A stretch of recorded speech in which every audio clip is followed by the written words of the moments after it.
Class 8, let's start today's class, and in today's class we are going to start chapter number 6 of history, and the chapter name is The Great Uprising of 1857. This uprising of 1857 is also known as the Revolt of 1857 or the First War of Independence. That is the Revolt of 1857 or the Great Uprising of 1857, right? So let's start today's class. Okay, after 100 years of conquest and administration, the East India Company, that means the Britishers, faced a massive rebellion that started in May 1857. So if I'm not wrong, it's the Revolt of 1857 that was started on 30th May 1857, right? And against the Britishers, East India Company, right? Okay, now in 30th May 1857, the threatened British rule in India. This rebellion is also known by different names. As I told you, this uprising of 1857 was known by the Revolt of 1857 and the First War of Independence and the Sepoy mutiny also, right? And also the First War of Independence, as I told you already. So this Sepoy, it was also known by Sepoy mutiny, right? This revolt. Now, the revolt of 1857 was the result of accumulated grievances of the Indian people against the company's administration and of their strong dislike of being ruled by a foreign power. So, foreign power means Britishers. That is why some historians have termed it as the First War of Independence, right? This is the first time in India, in Indian history, that all in this war, all participated, all women, men, they were there in the war, but women and children, they also participated in this war. That is why, and that was the first time in the Indian history, that is why this war was known as the First War of Independence, right? Okay, now next come to the second topic, major causes of the revolt of 1857. Now, several causes were there: political causes, economic causes, military causes, and social causes. So under these causes, like in the political causes, we'll discuss about the doctrine of lapse, then annexation of Indian states. Then in social causes, we'll read about the social reforms like abolition of sati and other abolition of other abolition of other evil practices, right? And spread of Christianity, that comes under the social causes. Next we have economic causes. Economic causes will read about the ruin of Indian industries and handicraft, as well as exploitation of natural resources and wealth, Indian wealth, right? Indian natural resources and wealth. And in the military causes, we'll discuss about the low salaries and poor prospects of promotions to the Indian soldiers and no chance of any promotions, right? So let's start the political causes. Okay, let's talk about the political causes. Under this, we'll discuss about the doctrine of lapse. So we know about Dalhousie. So he was the Governor General of India from 1848 to 1856. So Lord Dalhousie, he anyhow he wanted to annex the Indian territory, right? So he adopted a policy which came to be known as doctrine of lapse, right? So that alarmed the ruling classes, who had over the years seen one state after the another passing into the hands of the company means Britishers, right? This caused a feeling of insecurity and unease and resentment among the Hindu rulers. Now, according to this Dalhousie, Lord Dalhousie, he adopted this policy, that is doctrine of lapse, and according to that policy, if a Hindu ruler died without having his natural son, natural heir, then automatically that kingdom, that territory would pass to the company, right? So that was according to the doctrine of lapse. Okay, Rani Lakshmibai of Jhansi wanted the company to recognize her adopted son. And according to that policy, they could not adopt any son, right? So, but Rani Lakshmi Bai, um, she wanted that the company to recognize her adopted son as the heir to the kingdom after the death of her husband, right? So, Nana Sahib, the adopted son of Peshwa Bajirao II, pleaded that he be given his father's pension when the latter died, but the company, in its arrogant manner, had turned down such request. So Nana Sahib, who was the adopted son of Peshwa Bajirao II, he was initially he was promised to given pension, but he was adopted son of Peshwa Bajirao II. That is why arrogantly the Britishers, they refused to give his father's pension to Nana Sahib. So that Nana Sahib, because of this, Nana Sahib was very he got angry with the Britishers, right? Nana Sahib. So now next, the company even began to plan how to bring the Mughal dynasty to an end.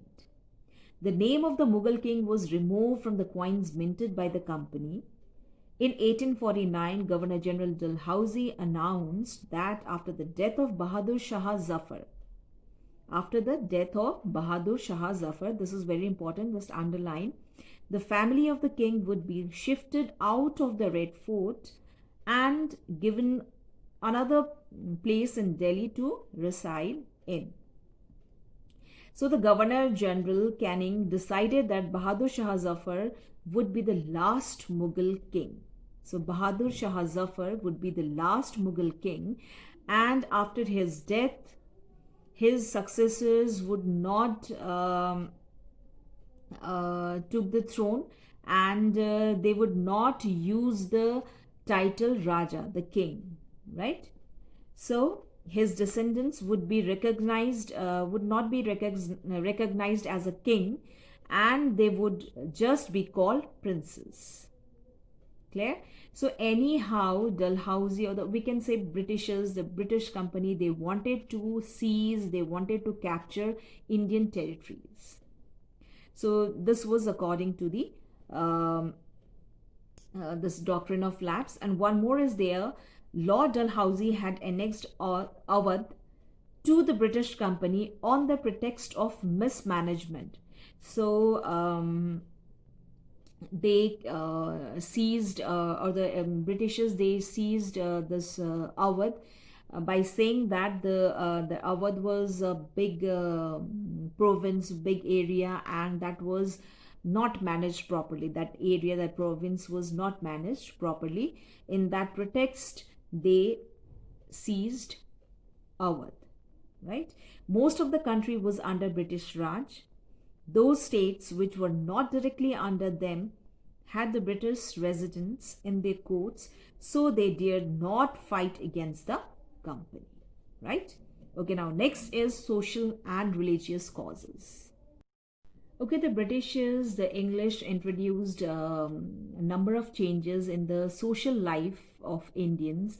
Like they have introduced number of changes in the customs, like abolition of sati system, abolition of child marriage at a very young age, and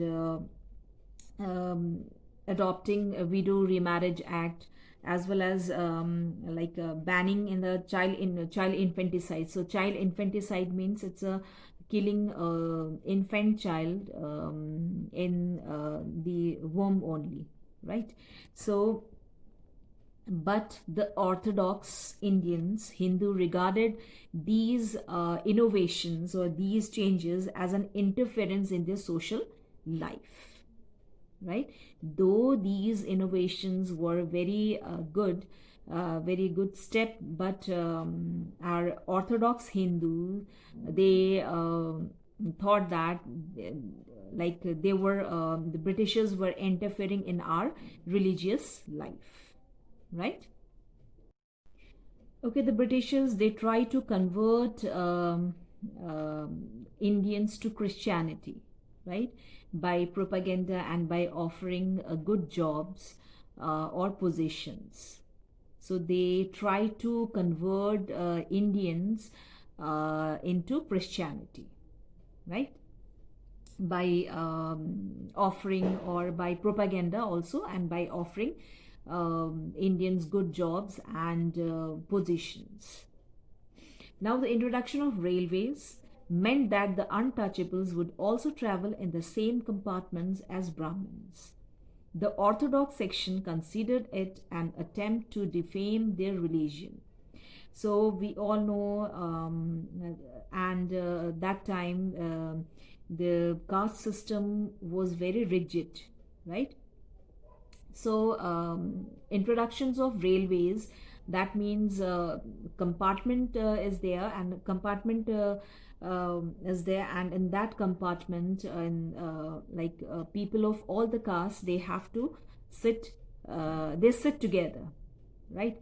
So they have to sit together. That means all people means all religion people, they have to sit together. That triggered in the mind of high caste people, and they thought that or they considered that it was an attempt to defame their religion.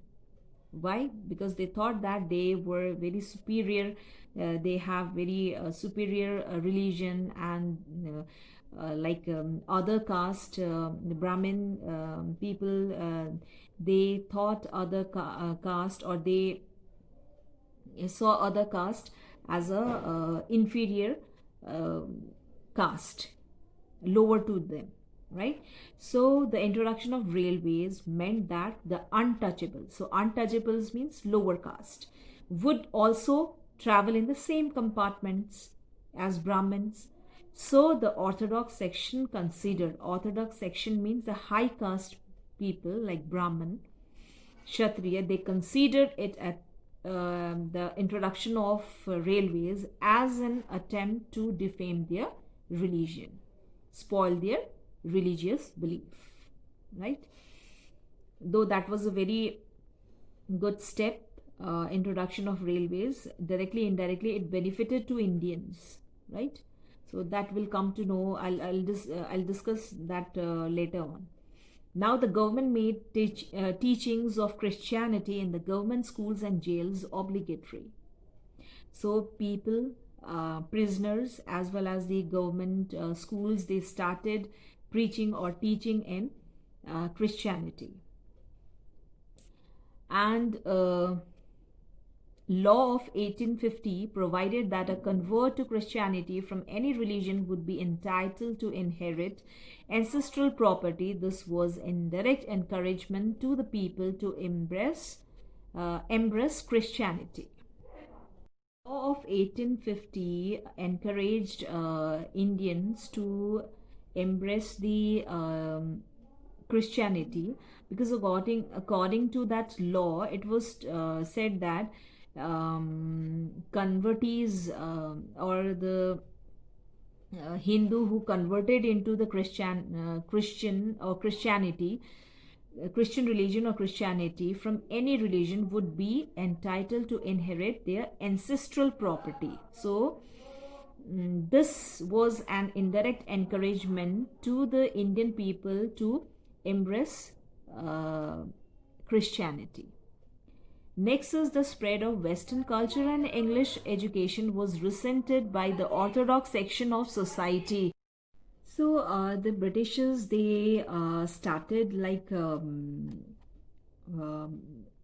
spreading the Western culture, by making English compulsory in the government schools, and started preaching in the Christianity, and started preaching Bible in jails. So that made uh, that triggered the anger in the minds of Indians, and they started agitation against the government, British government, right?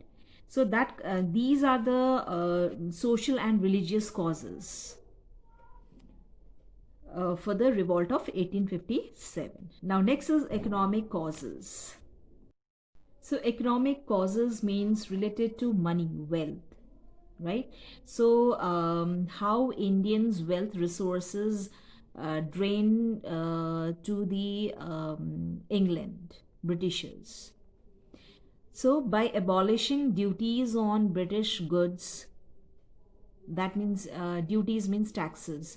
So abolition, removing taxes on a British goods and imposing heavy taxes on Indian products, so that Indian industries and crafts were ruined by the Britishers.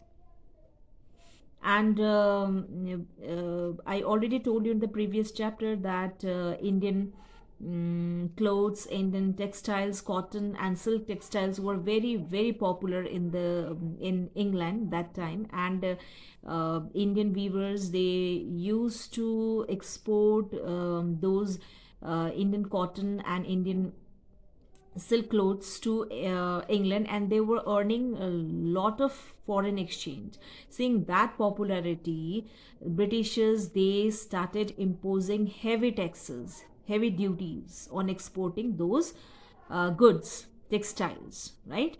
So in that way, they the Indian industry, in that way the Indian industries, handicrafts, craftsmen, they were they became jobless, and the crafts and the Indian industries, they got ruined by the Britishers.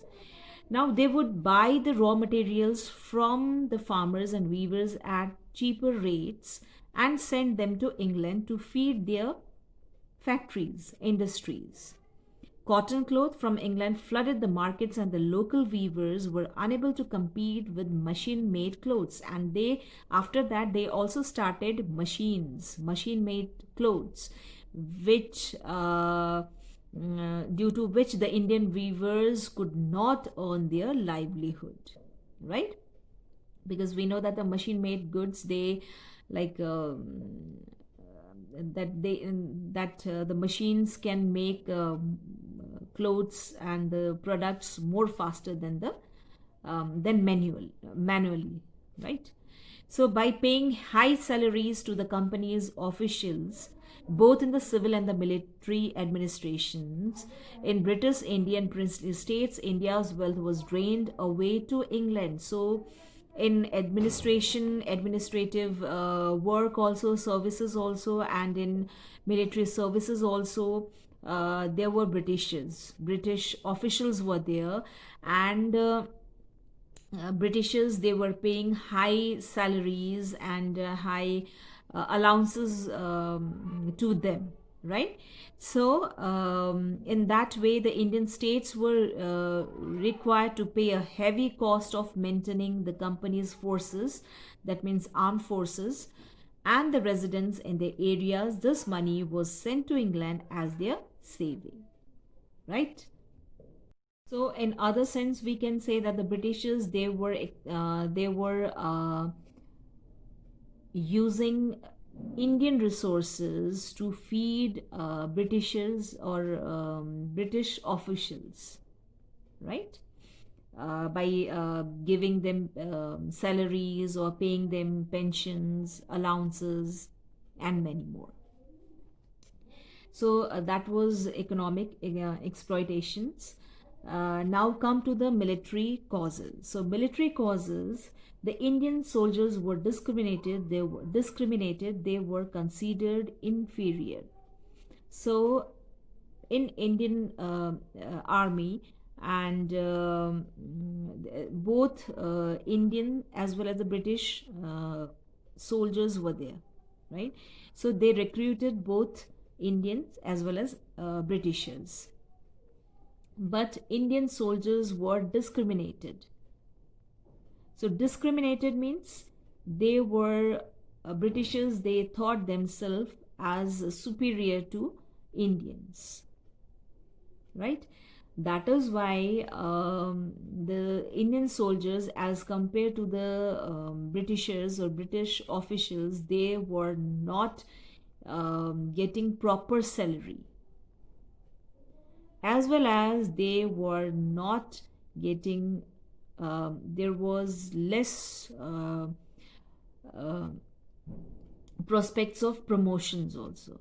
So like the high rank was, the high rank for Indians was Subedar only, till Subedar, right?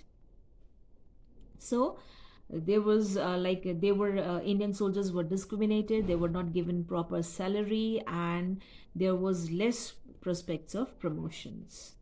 Now there was a great disparity between the salaries of Indians and European soldiers. The extra allowance which was given to the Indian soldiers during the war was withdrawn also. So during war, whatever the allowances were given to the Indian soldiers, that was withdrawn. Withdrawn means taken back by the Britishers, right? Okay, now next is in 1824, when Indian soldiers, so Indian soldiers, they called them, the Britishers called them sepoy, right? Sepoys were told to go to Burma by the sea route to fight for the company, to fight for the Britishers. But the Indian soldiers, they refused to go through that sea route. Why? Because they thought that many people in the country believed that if they crossed the sea, they would lose their religion and caste.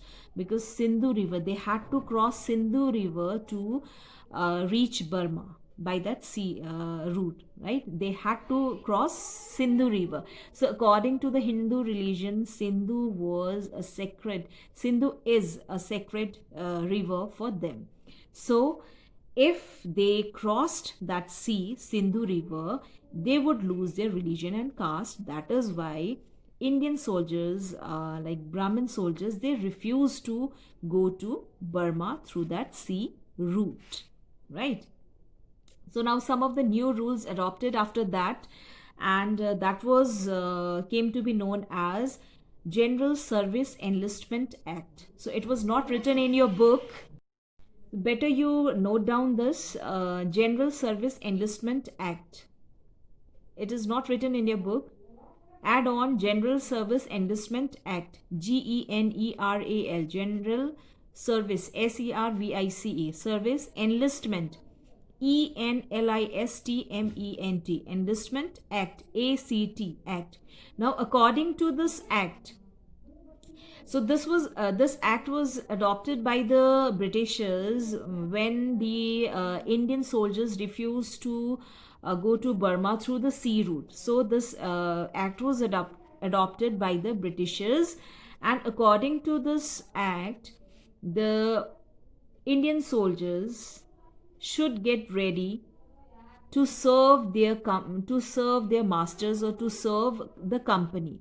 So whenever there was war, they have to go, they have to serve, or they have to reach, right? So 1856, the company Britishers passed a new act, which came to be known as General Service Enlistment Act. So according to that act, that stated that every new person, that means every new recruited soldier, whether he is Brahmin or other caste, he had, or that person who took up employment in the company's army, had to agree to serve overseas if required. That means they will be serving, they have to go anywhere at any time, uh, f- uh, to serve overseas if required, to serve overseas also if required, right? Okay, now next is the immediate cause. Okay, children, that's all for the day. We'll continue this chapter in the next video. In next video, we'll discuss about the immediate cause, which is very, very interesting, and important leaders of revolt of 1857. So in next video, you'll get to know about the important and your leaders, the first leaders who fought against the Britishers, right? So uh, we'll meet in the next video. Till then, stay safe, stay healthy. Thank you.